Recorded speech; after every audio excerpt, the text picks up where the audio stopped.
Uh, Morning guys. Time is 10:40 in the morning. Today is June 17, 2026.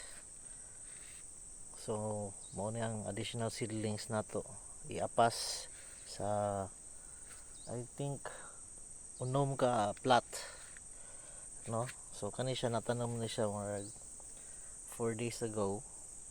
Ang variety dayan niya tong ampalaya is Galaxy Max F1 from the East West Company. So napay ni gugod nga seedlings.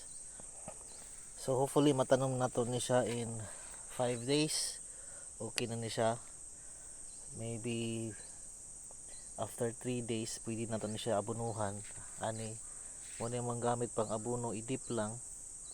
Butangan lang nato siya og kanang ammonium phosphate for uh, uh, root growth, no? So yeah, mauna ni atong iapas nga pangtanumay nya. Kung nakita ninyo ang uban na ning is namunga na.